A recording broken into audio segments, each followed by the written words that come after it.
Today, we have a really interesting guest, Matt Taylor of Mighty Nice, but who also consults with 113 Partners, or is it 113 Partners? 113. 113 Partners, Paradiso and RevThink. He started as an animator, has run 2 creative businesses, and made a successful exit by selling the second one to Deloitte. Massive. He's now a creative business consultant focusing on sales and marketing strategy, so clearly a wealth of information. Matt, thank you for coming on today to talk about a very hot topic. But first, what piece of creative work changed your life and why? It would have to be the Christopher Nolan movie Inception. Yes. I've watched that many times, but I think there was this point when I was running my second studio and I had a business development guy who was going to do all the sales. I hated doing sales. I was totally getting someone else to do it. And then he ended up leaving very suddenly. No. Bummer. Yeah, that's a different story. But I was then forced to do it by myself. And I'd avoided this through my previous company. I really didn't see it as my thing. But then when I saw the movie Inception, it's all about putting your story into someone else's head. And I was starting to do more public speaking, and I sort of went, this is how I can do that. This is how I can get people to see the world the way I see it. Yeah. And then make them feel like it was their thought all along. And then when I was at Deloitte, I sort of got more into corporate storytelling. We started this new offering called Narrative Strategy, which sounded cool, but no one really understood it. Yeah, what does that mean? Yeah. I guess it's about using storytelling as part of developing a strategy and selling a strategy through. But I didn't really get it either. But I was on the plane back from Melbourne wondering what I was doing with my life. I watched Inception again, and there was Dom Cobb, and he was all stressed out under a lot of pressure, flying into weird situations, putting story in people's heads. I went, wow, that's kind of like my life right now. And I just thought, I'm going to be that guy for a while. Cool. So yeah, that movie, and now I guess I'm watching it with my teenage sons and getting new things out of it. But yeah, Inception. Yeah. That's been a go-to, gone back to it many times. That's interesting. For me too, it's a film. And I feel like when you watch a film at a time in your life when it really speaks to you, that's when it's just so powerful because you're like, I feel seen. Somebody is literally telling this movie like it's my story, my life. Oh yeah, I'm so guilty of I love pop culture, and I'll find something and just hang on to it and just juice it for that period of this is my Godzilla phase, this is my Viking phase. You find different phases and just take whatever you can to get you through. Love it. Okay, so you've had lots of really cool roles, but let's talk about what you do at the moment. Yep. So right now I've got, I guess, one of the coolest part-time jobs in the world. I get to work with one of my best friends in his animation studio, Mighty Nice, doing business and content development. So I guess I am contacting ad agencies and clients and really just trying to show the work and trying to explain the process behind what we do because animation is very process orientated and some people find that off-putting. And so overwhelming, right? Yeah, it's a lot of decisions you have to make at the beginning to make things go smoother at the end. Whereas more so live action filmmaking, you can make those decisions in the edit suite at the end or fix it in post. Yeah. But animation, you want to fix it up the front and it makes everything go so much better. So that's off-putting for some people. So yeah, just trying to explain to them why animation works and the different creative opportunities it unlocks. We're also pushing into long-form development. So I'm doing content development. We've got a few shows that we're trying to develop. Right. And then apart from that, I also work with creative studio owners and help them sort of understand what their business is about and how that they can sell it themselves in a way that they feel comfortable with. Because I think everyone knows they have to do sales and marketing, but there's no one way of doing it. Yeah. And the most important way is finding your way and finding the way that you're going to want to do it and then it's authentic to you so you actually start doing it. Because fundamentally, no one sells your business like you do. That's great. So unlocking sales strategy for these creative business owners. Yeah, finding their way of doing it because it's really different. Like one film production company I was talking to, when you look at everyone that they need to speak to, they figured out that everyone they needed to speak to was at the Screen Producers Conference in the Gold Coast.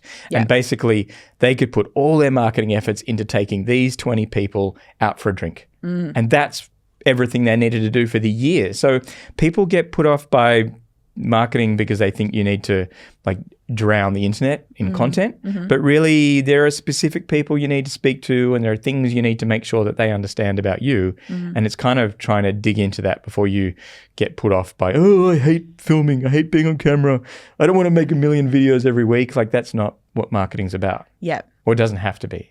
I would call those people decision makers. So it's like finding your decision makers in the industry that you're in and then zeroing in on how to get to them at a time when they're looking at making those decisions. Yeah, yeah. Who do you need to be for them? What do they need from you? What problem do you solve? Yeah.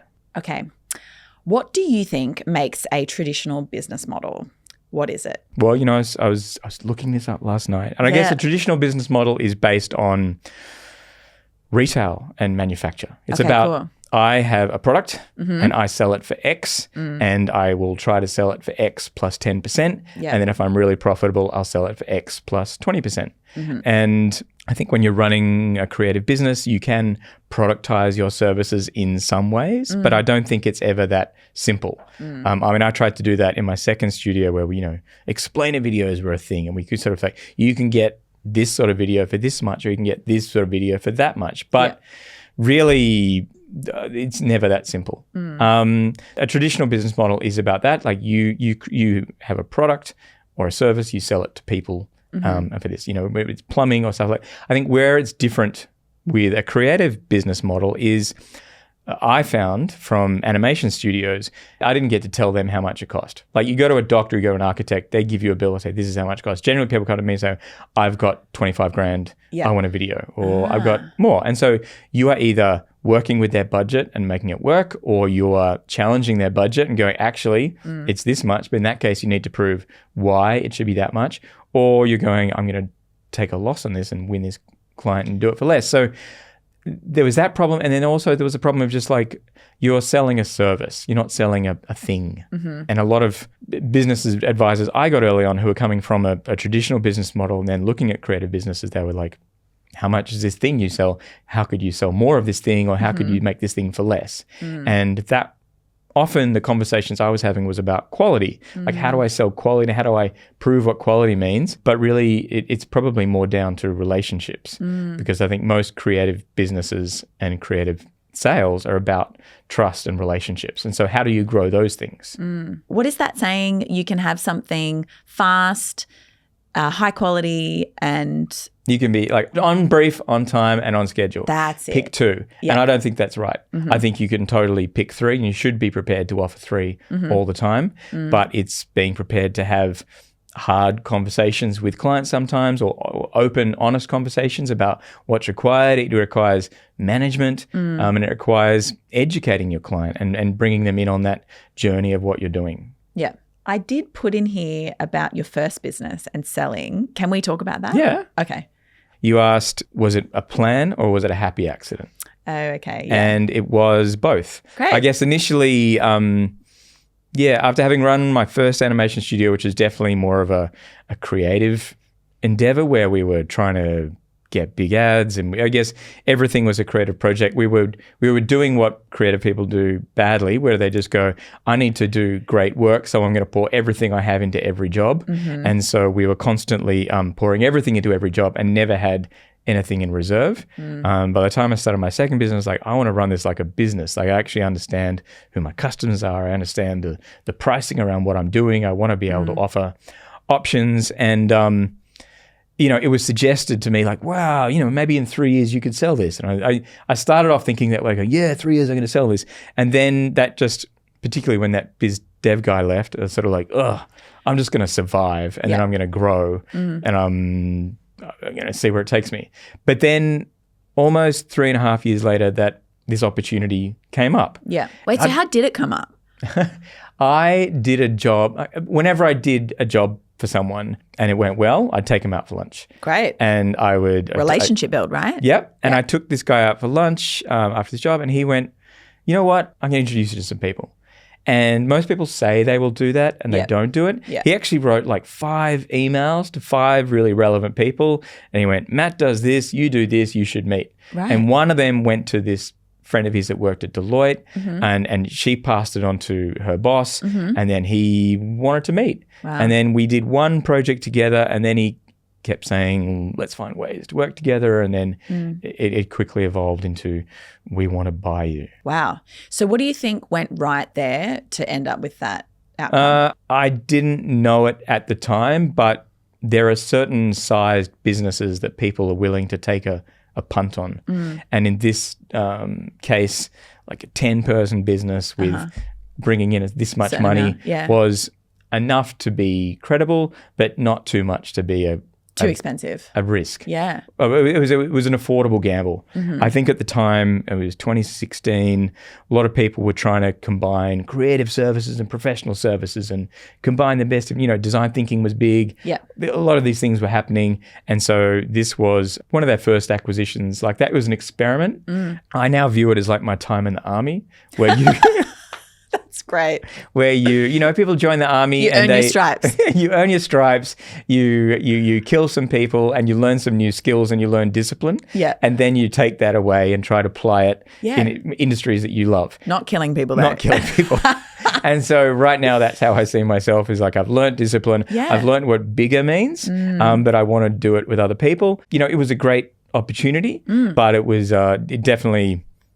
By the time the pandemic came, I could sense it was my time to leave. Yeah, of course. I wouldn't be able to tell you how to look for that. It happens, and it happens for reasons that you're not aware of. Yeah. And you just got to be open to opportunities, I guess. But trying to get the best understanding of why they might be doing this is your best clue of what your worth is and maybe how clearly they understand what you do. I mean, you're never going to fully understand why they want to buy your business. There will be all sorts of other reasons you can't possibly imagine. Yeah. But yeah. Awesome. And then you stayed with the business for a time and then stepped out. Yeah. I mean, I think, you have an earn-out period. So I was there for 2 years, but then it's like moving to a country town. You like learn to speak the language, you learn where the shops are. So I was there I just got in that period where I felt like I could speak the language. And so I've learned all this stuff. So I was like, well, I may as well see this out. And so I stayed for 4.5 years, got involved in some big global projects. Definitely I ended up finding my Deloitte-shaped offering and did learn some really good things. But it was time to go. I mean, when the pandemic came, I'd moved from just doing videos about stuff to doing big immersive experiences. Cool. But then pandemic came, I was like, well, no one's going to have an immersive experience for a long time, so I should leave. Yeah. Good time to go. Yeah. And how does a creative business differ from traditional, do you think? A creative business is about relationships, and it's about growing and nurturing relationships. And relationships aren't something that it's easy to turn up or turn down. Yeah. And that was always the challenge when, I was going to a traditional business advisor. We'll just do more of this. Yeah. And like X equals Y. That wasn't up to me. Yeah. Because that buyer or that client had certain needs. And certainly like when it comes to buying like videos, they only need them at certain times when they're launching a new service or they're changing or they're going through something. Yeah. You can't predict when these things are. Yes. You can make yourselves available. Yeah. You can try to offer creative strategy or insight to them, but they don't need you all the time. Yes. It's not like you're selling toilet paper, which they do need all the time. Yeah. You can map out what that, needs are going to be. Yeah. Okay. And so I guess they don't need you all the time. Yeah. So you need to find 10 great relationships that you can nurture and stay in touch with. Yeah, that's the biggest difference. I mean, I think like one of the things that doesn't translate so well to a creative business is hourly billing. Right. Like hourly billing sounds like a great idea, and I've seen some people spend a lot of time and effort trying to implement hourly billing into a creative business, and you do still need to know how many hours it takes to do a project. Yeah. You need to be able to track the progress of that project. You can't just lock in and lock yourself away and then deliver a thing on the other end. But in general, like if you're running a ceramic studio, I wouldn't say that hourly billing would really be relevant. Right. If you're doing piano lessons, hourly billing, yes, you're selling things by the hour. Yeah. But for some people, like being a sculptor or something like that, telling people how many hours this takes and then saying, well, that's going to take another 5 hours doesn't really equate as if you're a lawyer and you're selling time incrementally. Yeah. Yeah, for sure. But I do have a friend that's a coder, and she runs a great business where she's actually created a little algorithm so she can plug her Google Calendar into her invoicing system, and she literally bills like a lawyer in 15-minute increments. Great. So you can do it, but you need to have that sort of business. So I wouldn't say it works for everyone. Yeah. Okay, that makes sense.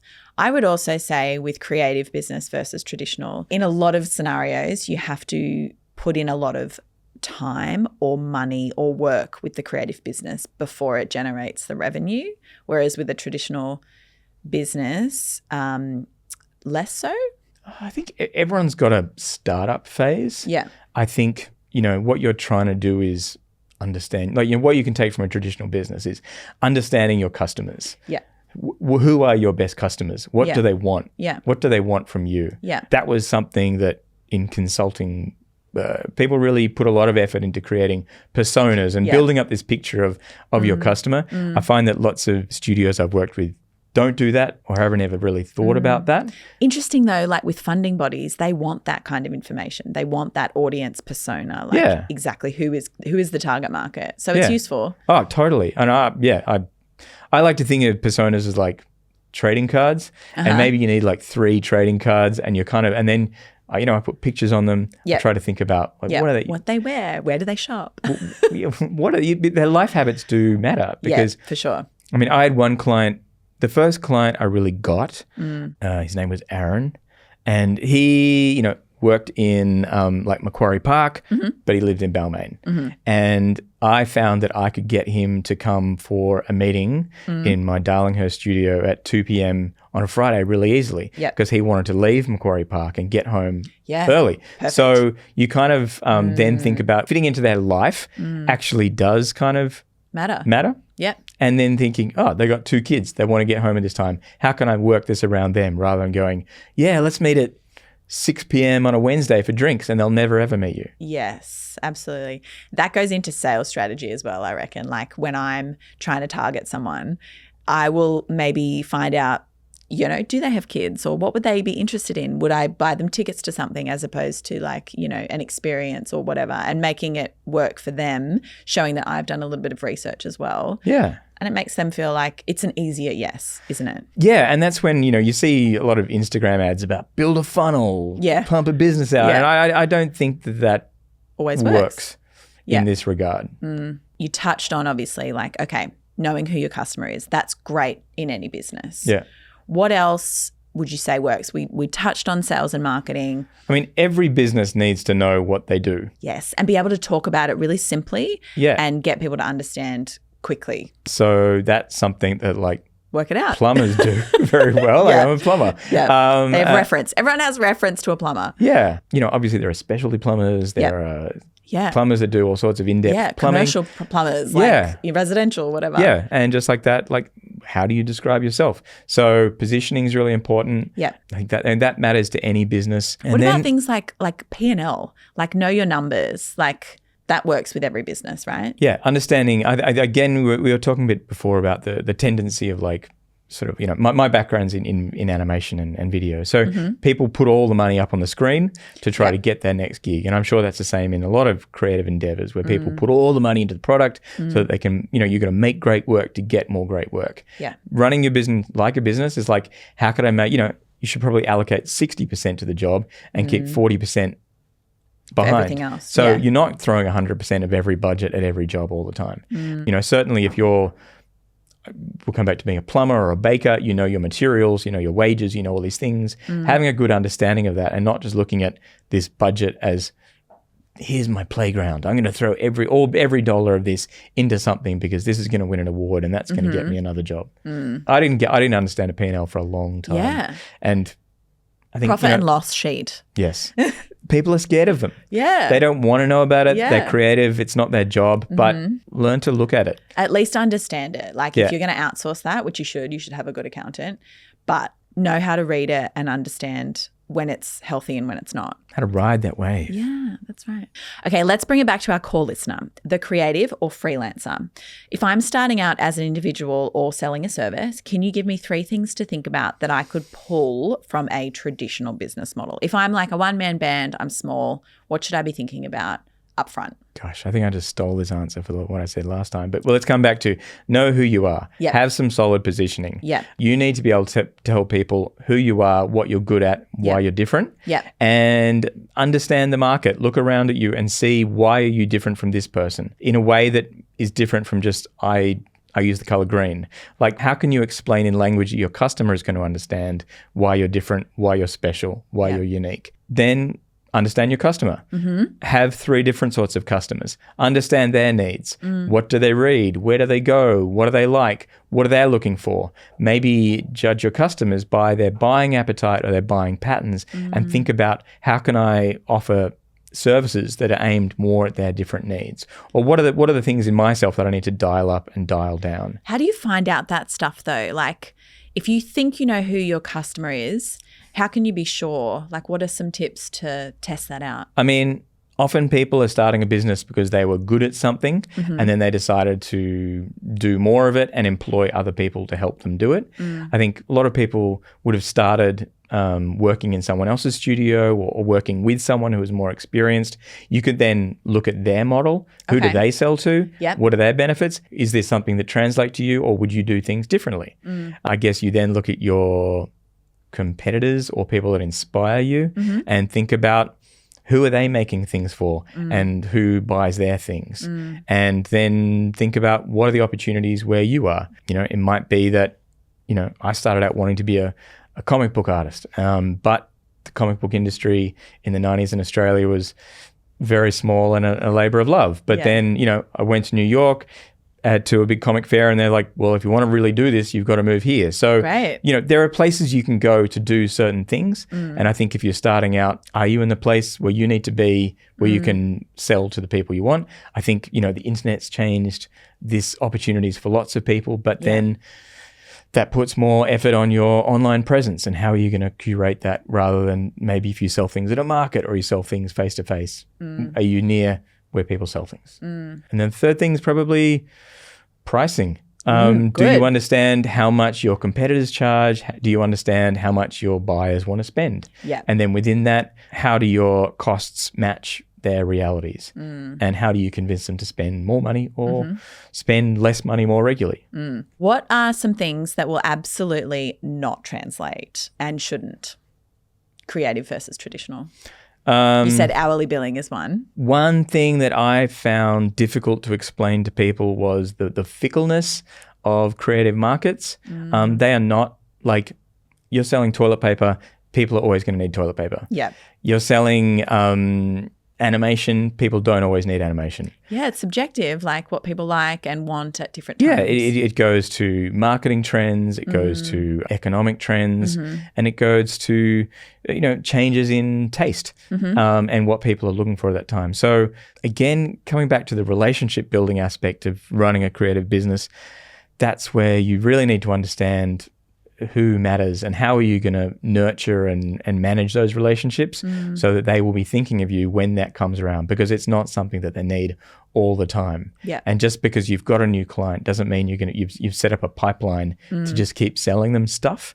I don't think there are many creative subscription businesses that I can think of. You know, that's what a lot of people will try and convince you that you should be setting up. But there's also a reason for that too. I feel like art is like, you know, valuable as one, and sometimes having a limit of that product makes it desirable, right? It's not like something that you can go to the grocery store and pick up. It's like takes years to build, you know, a one-off piece of art or a film or a book or whatever. Like that takes time and experience and all those things, and that's what makes it valuable.